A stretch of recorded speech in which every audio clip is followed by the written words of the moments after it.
Hey guys, please, if this is one thing you can do for Angelman Syndrome right now, if I can ask you to wait, I'll take 5 minutes of your time. Honestly, this is the one thing that you can do for Angelman Syndrome research right now. It'll take you a minute. Right, okay. Thank you. Now, look, what this project is about, some of you might have heard me talk about it last night, but we actually believe the team at FAST and all global organisations around the world, as well as the farmers and the research, they want this from us right now. Let's just flick back. So this is something you can do to participate, and it can really progress recruitment for clinical trials. All the clinical trials come up, it can help research, and it's something we can all do. So last night, I think this is probably where everyone was when I did this presentation, and I hadn't had time to change my slides, so it's still in there. I wanted to show you the launch video. It goes for a minute, so that's not going to take up much of your time either, and this is just what we're going to start promoting to people. Okay, so I'll tell you a little bit about it. It's got modules in it that collect information. We'll zoom past this slide when we get to it. They collect information about development, behaviour, sleep, the types of medications your kids are on. Your information is private. No one else gets access to it. The people at FAST don't get access to it. So what happens is when researchers want to do something like recruit for a project, a trial or a study, they can access our data without your name attached to it, and they can run questions through it. They might say, we want to know how many 8-year-old boys with a UBE3 mutation take this seizure medication. So you can see how valuable that sort of thing can be. And they might have a drug that targets something like that.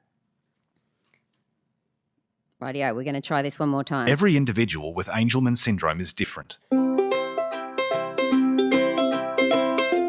The more data that is collected, the more that similarities or clinical characteristics can be seen.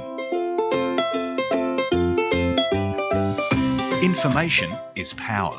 The data you provide can help drive and accelerate research, as well as recruit for clinical trials and studies. No one will have access to your personal details without your consent. Anyone requesting data must go through a governance board made up of families, patient organisation representatives, and professionals from various disciplines. If the request is acceptable, you will be contacted to provide your permission. Your story can create a brighter future for everyone affected by Angelman syndrome. Visit angelmanregistry.info to be involved.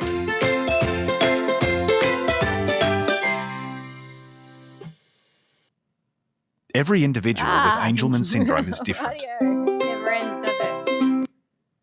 Okay, we'll work out how to get back there. So I sort of covered this a little bit. It's online, it's patient-driven, so it's driven by you guys. It's across the world. We have countries across the world translating it into different languages, and they're promoting it to their patient organisations. So it's a real collaborative effort. It was FAST funded, but it's a global project for everyone. The data is completely secured. There is nothing that's stored on the same computer that can identify your name and your information. So you look at how information's kept now. Some of you might have participated in different studies in the past, or trials or questionnaires. And when they're held individually, they're not valuable like the wheat in these silos. If you can't get to the wheat, you can't make the donuts, right? So the Angelman Syndrome Registry, like I said, it's for everyone. It's connecting information to different researchers, to recruit for trials. I already went over this before. I briefly touched on the different information that we can collected, so I won't do that again. I want to quickly just show you what it looks like. That's what the website looks like there. This register now button, and this is what if I can ask you for a minute of your time today to do this, or delegate it to your significant other. Once you go into here, it brings you up to a link that takes one page on your mobile phone browser. You're entering in your information, the child's information, your address, contact details. There is a bit in there where you can nominate a clinician. I'm just not winning today. You can nominate a clinician. You don't have to do that now. That's for later on if you need some help. And we're going to communicate this information out to the community a lot over the next sort of few weeks.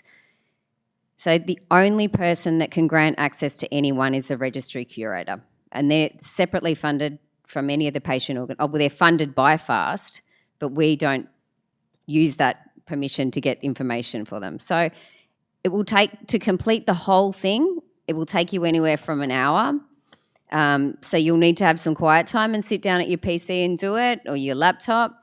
Have a notepad so you can collect information about what you might need to add to it later. It asks for things like diagnostic results. You wouldn't have them on you, so you might make a note for next time you have a spare hour to sit down and do it. But like I said, 1 minute right now is enough for you guys to get online and to register on your phone.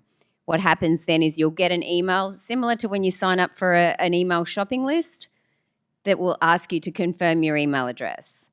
So check that email and confirm it, and then you're in. The curator will contact you in a couple of weeks and ask you if you have any questions or need any help. And by that time, we'll be communicating a lot more information about it as well.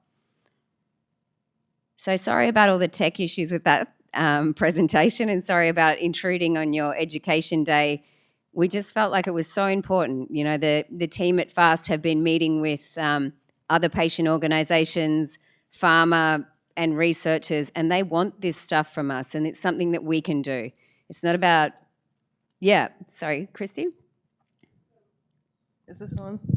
Question. So you said that the researchers will have access to the data, but if there's questions that we have, are we able to pull reports? Absolutely. What we're doing now is we're building a front end that you can search information, basic information that won't sort of invade anyone's privacy. Obviously not where they live, but you might be able to search, say, what's the average age that a child learned to walk in 2015? You know, like, you would do that same search perhaps back in 1980, and I imagine it might be different. And then you can correlate it to the types of therapies. You could do things like find out what the most popular and effective seizure medication is. You could potentially look at how many people were effectively communicating using high-tech devices and approach funding for that. So there's a lot more than just sort of facilitating research. There'll be a lot for us as well to learn. Thank you guys for giving me a few minutes. Does anyone have any questions? Thank you.